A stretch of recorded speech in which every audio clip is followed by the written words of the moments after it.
தனுசு ராசிக்காரர்களுக்கு இப்போது 7ஆம் இடத்திலிருந்து ராசியை பார்த்து ஓரளவிற்கு நற்பலன்களை கொடுத்து கொண்டிருந்த இந்த உங்களுடைய ராசிநாதனாகிய குரு பகவான் இப்போது அதிசார குரு பயிற்சியாக 50 நாட்களுக்கு 8ஆம் இடத்திற்கு மாறி மறையப் போகிறார்.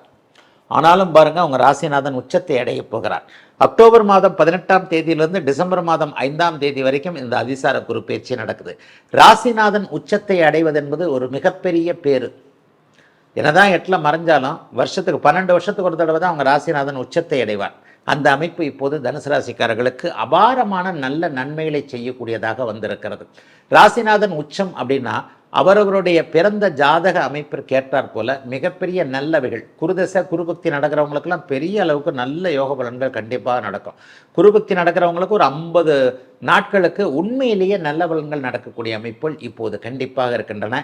ஆகவே தனுசு ராசிக்காரர்களுக்கு மிகப்பெரிய யோக பலன்கள் நடக்கக்கூடிய அமைப்பு இப்போது 50 நாட்களுக்கு. என்னங்க நடக்கும்? கௌரவம் கிடைக்கும், பணவரவு, எதிர்பாராத பணவரவு இருக்கும். நீங்கள் உழைத்த பணம் உங்களுக்கே திரும்ப வரக்கூடிய 8-12ஆம் இடங்கள் வலுவாக இருக்கக்கூடிய தன்மைகள் இருக்கு. சிலருக்கு அதிகமான டிராவல் இருக்கும், அங்கே அக்கம் பக்கம் டிராவல் பண்ணி அதன் மூலமாக முன்னேற்றம், ஏற்றுமதி இறக்குமதி தொழிலில் நல்ல லாபங்கள் கிடைக்கக்கூடிய 2025ஆம் ஆண்டு இப்போது நடைபெறக்கூடிய அதிசார பொறுப்பேற்சி தனுசுக்கு நன்றாக இருக்கக்கூடிய யோக காலமாக அமையும் என்பதே உண்மை.